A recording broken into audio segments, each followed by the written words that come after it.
Merci d'être avec nous comme tous les matins et le lundi, une semaine sur deux, vous le savez, nous retrouvons Caroline Yadan, avocate et députée de Paris. Bonjour Caroline. Bonjour Ilana. Merci d'être avec nous. Alors cette semaine, on va parler politique, évidemment. Vous souhaitiez revenir, Caroline, sur la stratégie du chaos de la France insoumise et de son leader, Jean-Luc Mélenchon, qui selon vous abîme la France en se faisant complice des islamistes. Après avoir refusé de condamner clairement les pogroms du 7 octobre et de qualifier le Hamas d'organisation terroriste, le fondateur et actuel marionnettiste des Insoumis a une nouvelle fois choqué l'opinion en affichant un soutien sans faille au Hezbollah libanais, n'hésitant pas à les qualifier de résistance nationale tout en déplorant l'assassinat de Nasrallah. Rappelons pourtant que ce dernier était à la tête d'un des plus grands trafics de drogue du monde, qu'il était un fanatique terroriste, islamiste, antisémite et criminel, que le Hezbollah, considéré par l'Union européenne, le Canada et les États-Unis comme une organisation terroriste, est un proxy avéré de l'Iran, un allié des frères musulmans, qu'il a commis de multiples attentats contre la France et d'autres démocraties, qu'il s'est juré d'effacer Israël, qu'il qualifie de tumeur cancéreuse de la carte, et qu'il a installé au Liban un régime liberticide et corrompu. Par l'élimination du chef du Hezbollah et de la majeure partie de cette organisation, Israël a délivré le Liban de son sanguinaire dirigeant et a rendu un service au monde. Alors il faut dire que Jean-Luc Mélenchon n'a jamais été très regardant aussi avec les régimes qu'il soutient. Vous avez raison Ilana, il cultive même une sorte de fascination pour les dictateurs. Pro-Poutine, le leader insoumis ne cache pas non plus son admiration pour le régime chinois ou son soutien aux dictateurs d'extrême gauche comme Nicolas Maduro, des affinités très inquiétantes pour notre démocratie.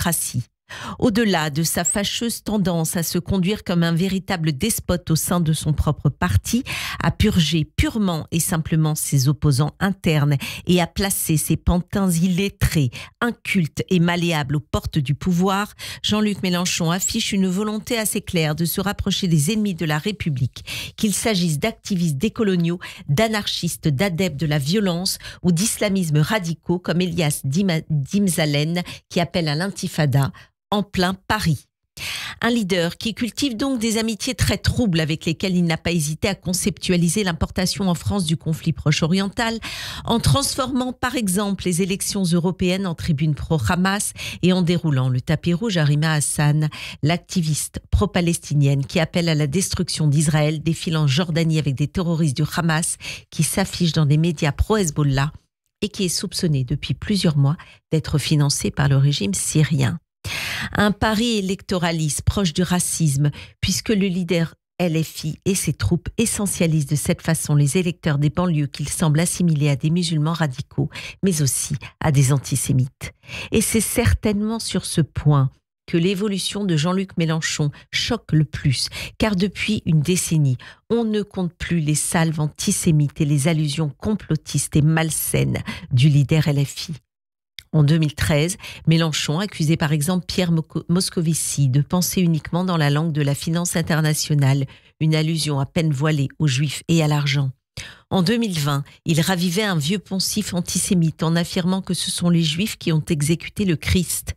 En 2021, il déclarait « L'ennemi, ce n'est pas le musulman, c'est le financier », avant la même année d'attribuer les idées radicales d'Éric Zemmour à sa judéité.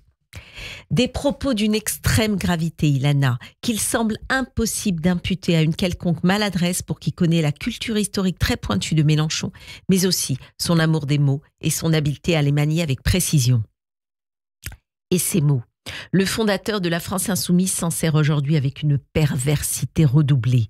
En effet, depuis le 7 octobre, Mélenchon s'enfonce toujours plus dans la virulence à l'égard de la communauté juive.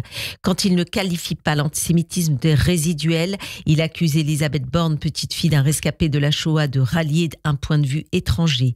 Il reproche à Yael Braun-Pivet, présidente de l'Assemblée nationale, de camper à Tel Aviv, affirme que son ancien proche de confession juive, Jérôme Guedj, appartient à un milieu de fanatisme ou prétend, à mots couverts, pas plus tard qu'avant-hier, que le nouveau ministre des Affaires européennes, Benjamin Haddad, serait acquis à la politique de Netanyahou du fait de sa double allégeance, vieux poncif antisémite d'avant-guerre. Par la violence verbale qu'il multiplie de discours en discours et de tribune en tribune, le leader populiste cherche en fait à exacerber les tensions entre les communautés pour instaurer une forme de chaos.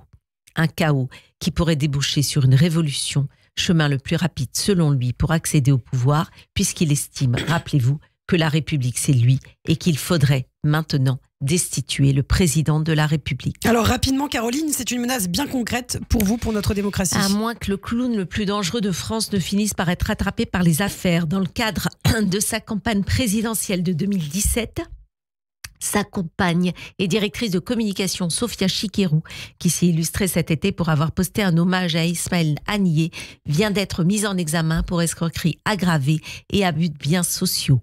Gardons à l'esprit que nos démocraties sont fragiles, que le danger mélenchoniste en menace les fondements, ce que nous sommes et ce que nous deviendrons si nous n'en prenons pas garde, si notre vigilance, notre dénonciation et notre combat ne sont pas à la hauteur. Merci beaucoup, Caroline Yadan. Merci pour cette chronique ce matin sur Radio J. À très bientôt. Merci, à bientôt. Radio J. Zoom.